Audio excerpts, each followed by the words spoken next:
Welcome to the Old Time Radio Westerns. I'm your host, Andrew Rhynes, and I'm excited to bring you another episode.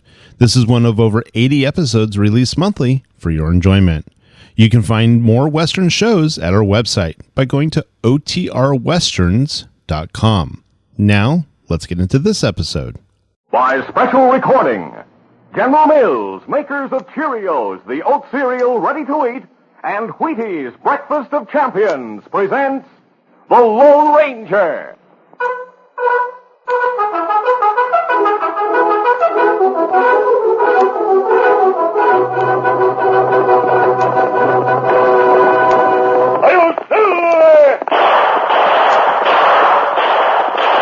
A fiery horse with the speed of light, a cloud of dust, and a haughty Hi-Yo Silver, the Lone Ranger.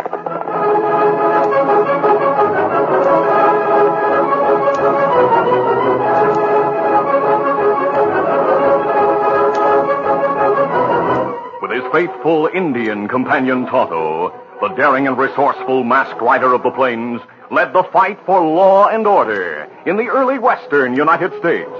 Nowhere in the pages of history can one find a greater champion of justice. Return with us now to those thrilling days of yesteryear. From out of the past come the thundering hoofbeats of the great horse Silver. The Lone Ranger rides again. Come on, Silver. Let's go, big fellow. Hi-yo, Silver. Hi!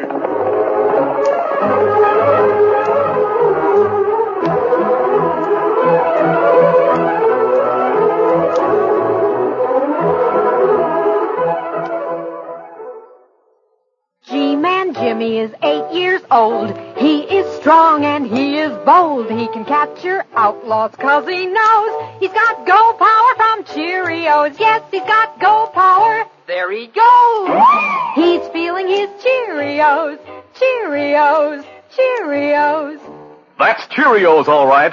The nourishing oat cereal that's shaped like little letter O's. The ready-to-eat cereal with a wonderful toasted oat flavor. What's more, every delicious spoonful of Cheerios and milk is real muscle-building food. That's right.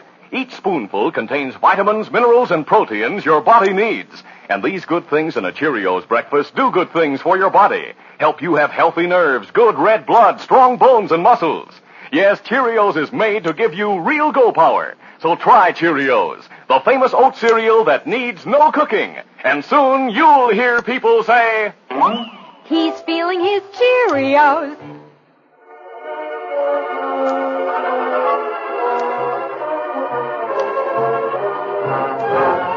A band of horsemen met in the woods near the main trail to Rhynes City. They were led by strangers in Rhynes City, outlaws Jake Gibson and Eddie Bowen. But Gibson and Bowen were notorious in the Texas border towns, hundreds of miles away.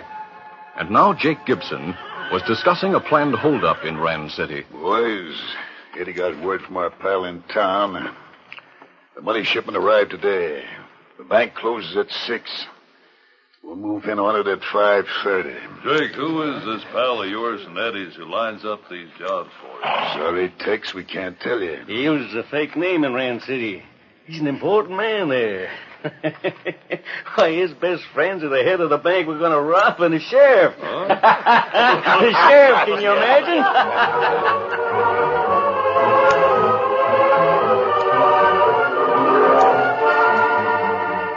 Sheriff Cy Fraser wasn't surprised when rancher Ward Maddock dropped into his office late that afternoon. He didn't know that Maddock was in reality Snake Curtis, one of the most notorious outlaws in the distant Southwest Territory. Hi, Mr. Maddock.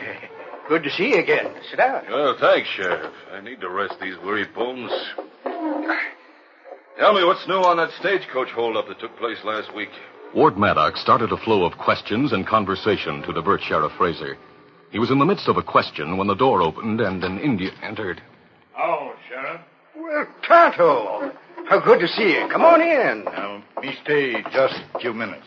Stay as long as you like. Where's your good friend? Him not far away. Him tell me come see you. Fine. Just a second, huh?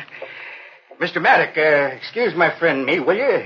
We're going in the next room and have a little private talk. Sheriff Fraser led Tonto into the adjoining cell room, closing the door behind them. Maddox waited a moment. Then he left his chair and hurried across the room to the sheriff's desk. The sheriff's gun holster was on top of the desk, and his revolver lay beside it. Maddox, moving quickly, removed the bullets from the gun, wrapped them in his breast pocket handkerchief, and placed the folded linen back into his pocket. He replaced the gun and hurried back to his chair. Through the window, he saw a body of horsemen dismount in front of the bank across the street. They adjusted bandanas across their faces and ran up the 3 stairs leading to the building. Bank President Jason Sterling and 3 employees were placing stacks of money into the safe when the masked bandits entered. Raise where you are. This is a holdup. What is... All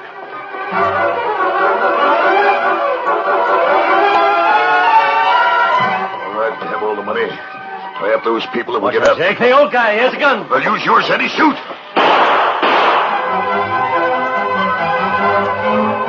Across the street, Sheriff Fraser and Tonto entered the office from the cell room as the sound of gunfire was heard outside. Hey, Tonto, those were shots. Ward Maddox, white-faced, rose from his chair. Sheriff, those shots, I think they... Look through window. Masked men right from bank. Get out of my way, Maddox. Wait till I get my gun. It's robbery. We can't let them... I'm sorry, Sheriff. I didn't mean to bump into you. Out of the way, Maddox. The bandits were mounting their horses as Tonto and the sheriff ran into the street. Stop! Stop in the name of the law! Then get way. Tonto fired, hitting one of the crooks. The other crooks returned the fire and sent men and women scurrying for cover. Tonto continued to shoot, and 2 more of the bandits fell from their horses.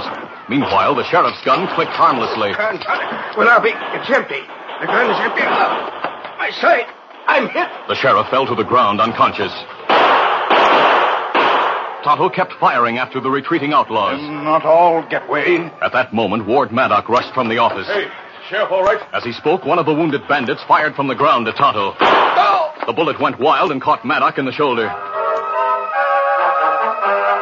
As the bandits disappeared into the hills, frightened and curious men began to emerge from their places of cover. Among them, Dr. White. As the doctor examined Sheriff Fraser, other men appeared on the scene. Among them was Deputy Bill Allen. With gun drawn, he ran to where outlaw Tex Garland and the other wounded bandit were rising unsteadily to their feet. Stand right where you are, you coyotes. You're under arrest. Now take him into the sheriff's office, put him in a cell, and bandage him. The doctor will get to them in his own good time. Come on, you two. Get moving. Bill, Ward Belloc was shot, too. Me try fix him. Me know how. Here. Me look at arm. Maybe fix it. Keep away. I'll use my bandana to stop the flow of blood. Dr. White can banish me later. Oh! You see, I'm hurt. You're not able to reach bandana. Me, get it. Get your hands away. Bandana right here. Me sorry. Tonto, in withdrawing the bandana from Maddox's pocket, saw 2 objects fall from its fold onto the ground. Them bullets. Me pick 'em up. Get back, I'll do that. Hey, they're bullets from my gun. I left it at home. That's why I couldn't help before. You Injun. I'm Bill Allen, deputy in charge now that the sheriff's hurt. What were you doing in the sheriff's office? Bill, I think he was sent as a decoy to attract the sheriff's attention while those outlaws robbed the bank. Oh, that lie. Me friend, the sheriff. Me shoot 3 robbers. He's right, Mr. Maddox. A lot of people saw him get them. Mr. Maddox, the sheriff's being carried to Dr. White's office. You'd better go there, too, and let the doctor treat you. All right. That's what I'll do. Injun, come into the sheriff's office, huh? I'd like to ask you some questions. As Tonto followed Deputy Bill Allen into the sheriff's office, a hastily formed posse set out in pursuit of the bank robbers.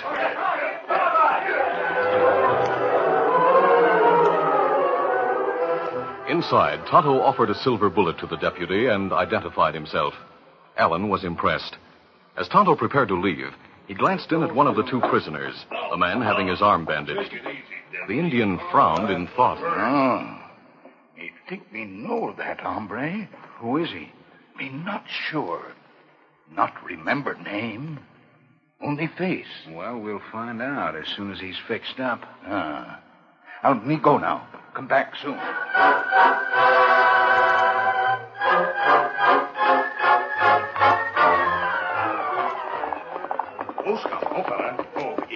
Tonto returned to the Lone Ranger's camp and told the masked man of the robbery and its aftermath.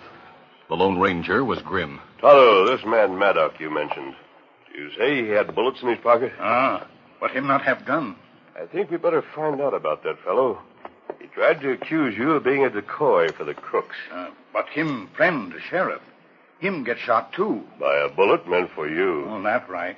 Bullet go wild. Easy, steady, big fella. Easy, Scott, easy, fella. Tonto, we'll stay in this part of the country till those crooks are captured, no matter how long it takes. Kimosabe. Now me know. Hold it, Silver, hold it. Tonto, what is it you know? Name a crook in Huskow. Who is he? You almost say name just now. You say, no matter how long it takes. Takes. That word make me remember him. How? Because name a crook is Tex. Tex Garland. The gunslinger from Texas? Him belong to Jake Gibson gang. Tonto, the Gibson-Eddie Bowen gang is the worst outlaw band in Texas. Tex Garland was their top gunslinger, too. Kimosabe, them not do anything in Texas in long time. That may be because they moved up here. It may have been their gang that held up the bank today. All right, let's get to Rand City and find out. Come on, Silver! Get 'em up, Scout!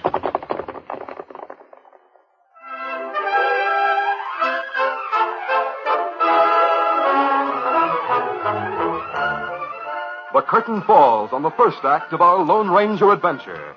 Before the next exciting scenes, please permit us to pause for just a few moments.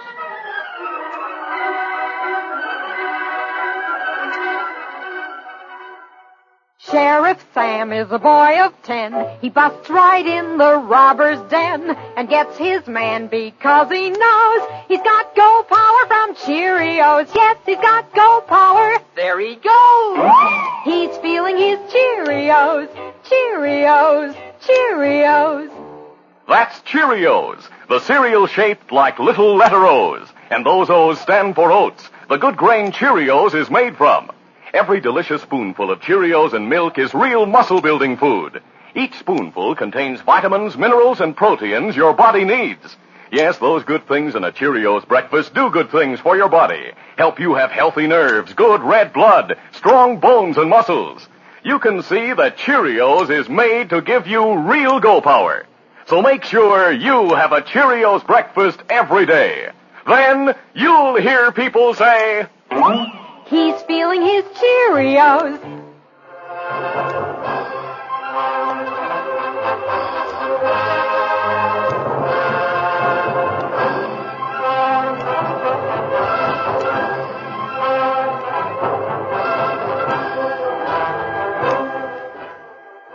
Now to continue. Darkness had fallen in Rand City when Tonto left the Lone Ranger in a grove near the end of the main street. The Indian went to the sheriff's office and returned shortly. Oh, Scout. Oh, Father. Kimosabe, me tell deputy you here. Him say come to doctor's office. Him going to leave back door open. You know how to get to the office? We ride behind buildings. It's not far. Come, Scout. Come on, Father. Come on.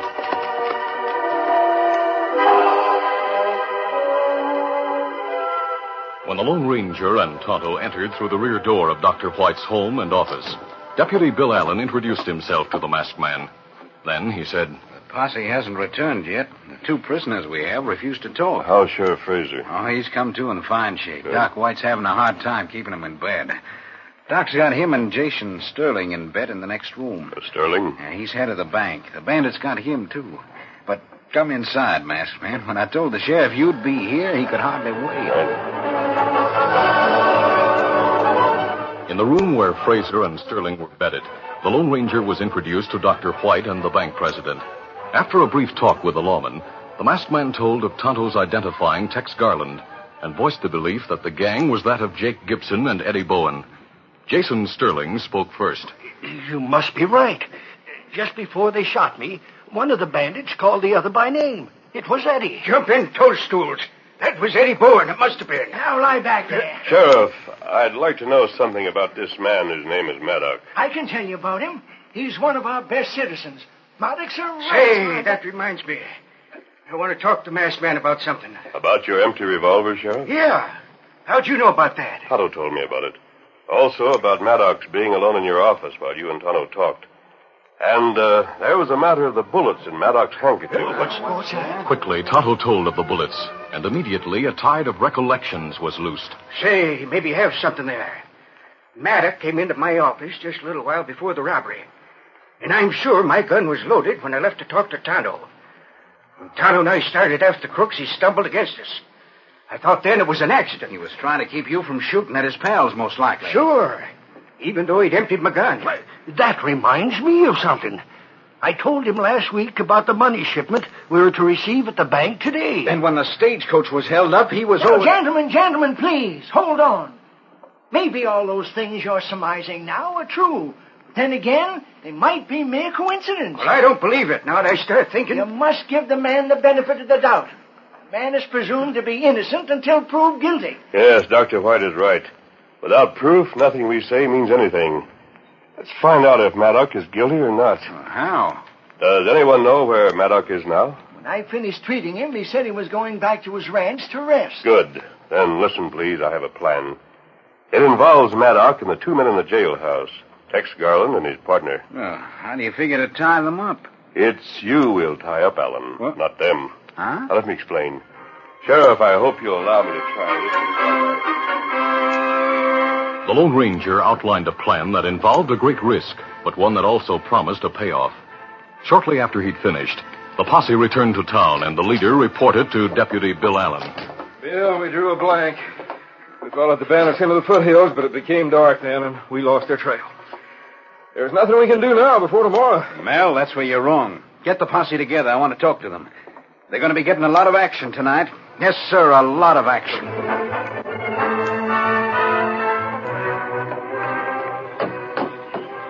Half an hour passed before Deputy Bill Allen entered the sheriff's office. He went to the cell room and spoke to the man guarding Tex Garland and his partner. Go out and eat, Mel. I'll look after these two. Thanks, Bill. Here's the keys. I'll be back in an hour. The sullen outlaws in their cell ignored Bill Allen during the next 10 minutes. He remained facing them, his back to the door.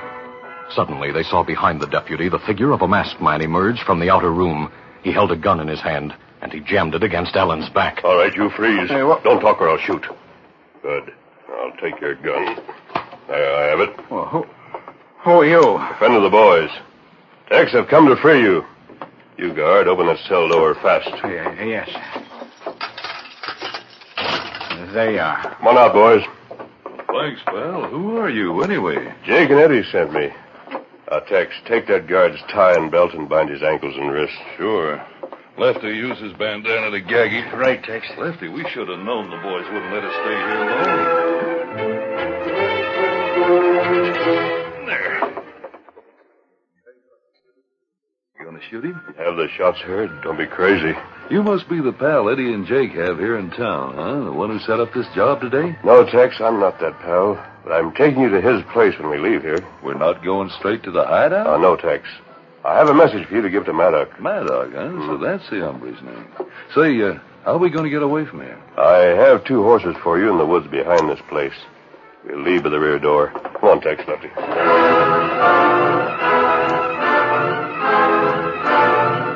The masked man and bandits left the building, and within seconds, Tonto entered the cell room. He used his knife to cut the bonds that tied Deputy Bill Allen, after first removing the gag. Thanks. We go to Maddox Ranch now? Yes, your friend's leading Tex and Lefty there in a roundabout way. We'll be able to get to Maddox before they do. Let's start.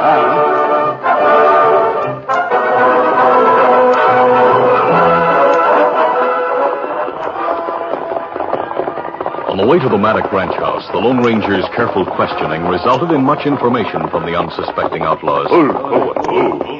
When they reached a spot near the house, they stopped. The masked man said, Thanks, Lefty. I've done all I'm supposed to do. Do you know your way to the hideout from here? Yeah, I do. Aren't you going there with us? No, I have other plans. After you've given my message to Maddox, go to the hideout by yourself. Well, thanks, pal. Thanks. All right. We'll see you. Get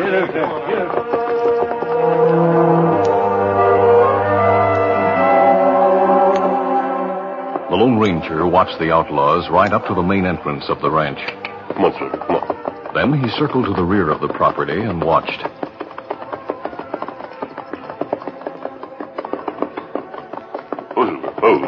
In the moonlight, he saw a group of men move from the underbrush to the rear door of the house. He recognized Deputy Bill Allen in the lead. Good. They made it. You must hurry. Tonto, come here. I see you got Bill Allen here in time. We keep watch till you come with crooks. Tonto, what about the members of the posse who are to follow Tex and Lefty when they leave Maddock? Them waiting trees down the road. You not worry, Kimasabi. Them good men. Them be able to follow crooks to hide out, not be seen. They'll capture Jake Gibson, Eddie Bowen, and their gang, because Tex and Lefty are going directly to the hideout. What we do now, Kimasabi? Those crooks gave me information on all the holdups they've committed and where. We'll go to Sheriff Fraser in Rand City and tell him everything. It'll help when those outlaws go to trial. Come on, son. Come on.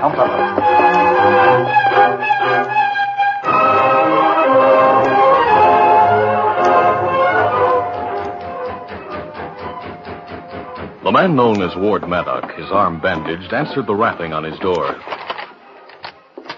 Two men pushed past him and then turned. Tex spoke rapidly. Eddie and Jake sent us. You're the pal we've had here in town, aren't you? What? Lefty, this fella's name isn't Maddock? Huh? Say, aren't you Snake Curtis? Yes, but never mind that. How did you get out of the jailhouse? Why are you here? I told Eddie and Jake I didn't want anyone but them to make contact with me. They want to see you right away. Right away? Why? I'm supposed to go meet them after midnight for the payoff. I'd be a fool to leave the ranch at this hour. Wait. How did you get here without being seen? A masked hombre brought us here. He wouldn't tell us who he was. He's not one of the regular gang. He must work undercover like you do. You know who he is? No. I don't want to know who you two are either. Tell Jake and Eddie I set up no more jobs for them. Tell them to leave my share of the money at the hideout. I'll pick it up tomorrow or whenever I'm sure the coast is clear. Now go. All right, we did what we was told. Yeah, I hope no one saw them come here. We did, Maddock. Curtis. Phil Allen, posse. Don't go with that gun. You're covered. What is this? You were listening from the kitchen? Yes, we know everything there is to know. It's not legal.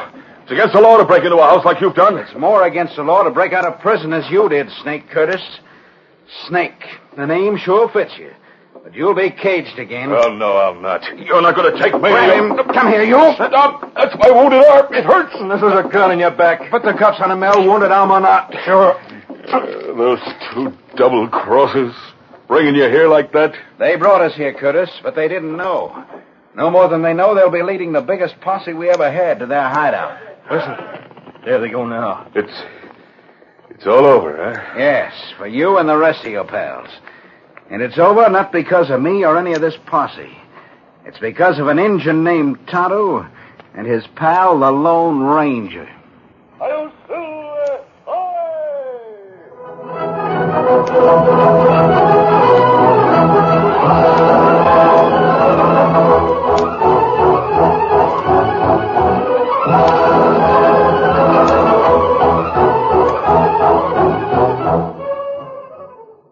Champions are made, not born. Yes, sir. Get on your way. Get on your way. Get on your way with Wheaties. When you have your eyes on the stars, it's good to know champions are made, not born.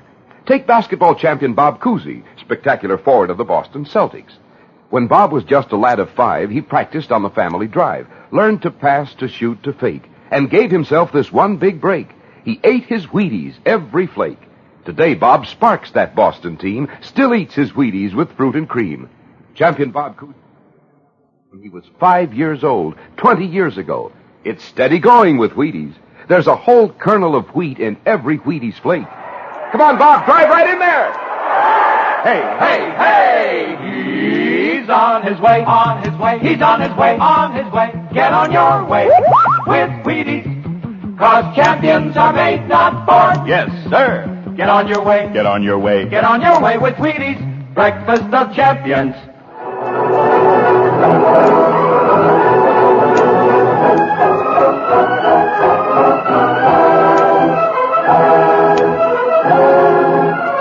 The Lone Ranger, a copyrighted feature of the Lone Ranger Incorporated, is created by George W. Trendle, produced by Trendle Campbell Muir Incorporated, directed by Charles D. Livingston, and edited by Fran Striker. The part of the Lone Ranger is played by Brace Beemer. Your announcer, Fred Foy.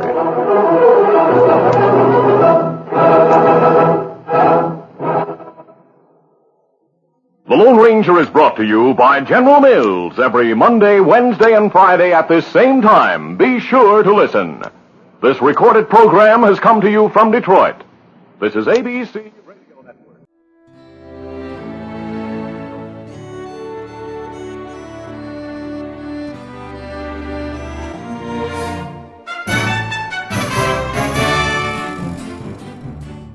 This has been a presentation of OTRWesterns.com, and we hope you enjoyed. Please take some time to like and rate this episode within your favorite podcast application.